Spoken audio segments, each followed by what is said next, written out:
Chapter 7 The Sorcerer's Gift. The sorcerer didn't speak. He stared through the eye holes of the owl mask. "Help us, please," said Annie. The sorcerer threw a rope into the pit. Jack grabbed it. "He wants to pull us up," said Annie. Jack looked up. The sorcerer was gone.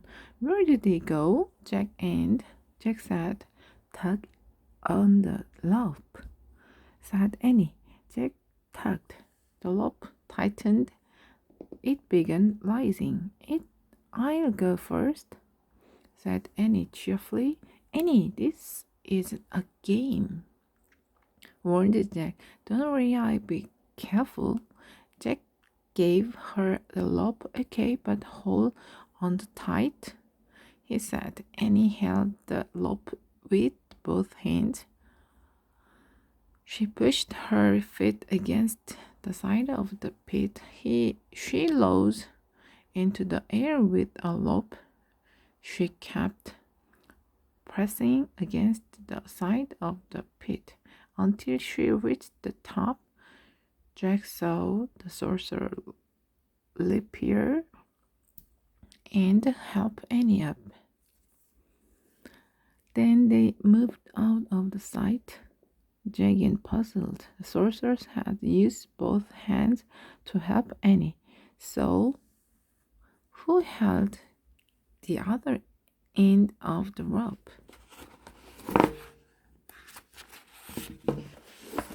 "Wow," came Annie's voice. "What's going on?"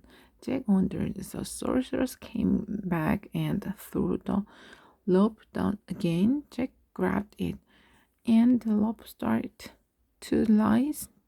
Jack held on tight. She started up. His hand burned.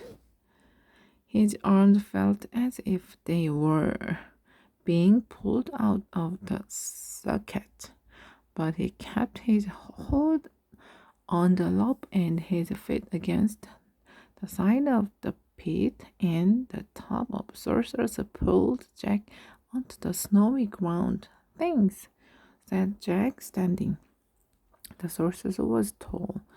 He wore a long fur robe. Jack could see only his eye through the owl mask. "Hey," Annie called. Jack turned. Annie was sitting on the woolly mammoth. Scrag. Peanut was sitting on the mammoth's head. The mammoth looked like a giant elephant with shaggy reddish hair and long, curved tusk. The other end of the rope was around the mammoth's huge neck. Lulu pulled up, said Annie. "Lulu," said Jack. "Don't you think she looks like a Lulu?" said Annie. "Oh, brother," said Jack. He walked up to the mammoth. "Hey, mammoth starts with M," said Annie. "Maybe Lulu's the special thing." "I don't think so," said Jack.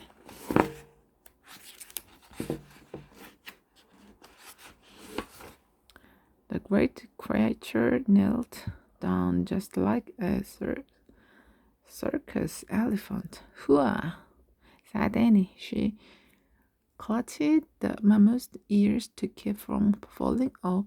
The sorcerer helped Jack climb onto the mammoth. "Thanks," said Jack. Then the sorcerer reached into a pouch. He pulled out a smooth white bone and handed it to Jack. The bone was hollow. It had 4 holes along one side and 2 on the other. "Oh man, I think it is a flute," said Jack. The book said they make a flute from the mammoth's bone. Jack tried to give the flute back to the sorcerer. "Nice," he said politely. But the sorcerer held up his hand. "He wants you to keep the mammoth bone," said Annie. Mammoth bone, whispered Jack. Hey, maybe this is the third thing.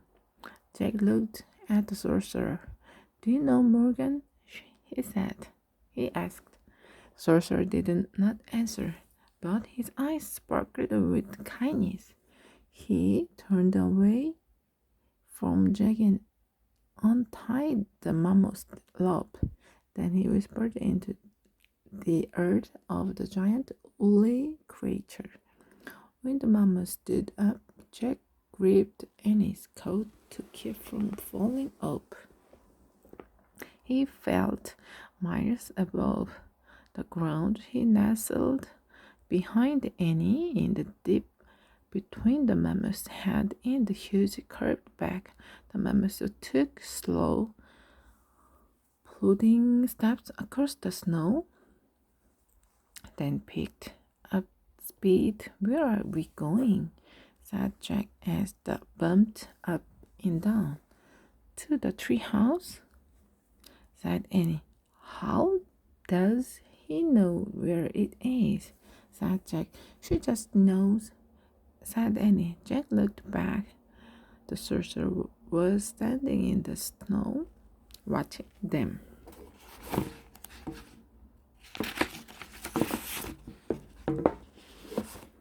But at the moment the clouds parted and the sun came out, Jack was blinded by sunlight on the snow. He squinted to see, but the sorcerer had vanished.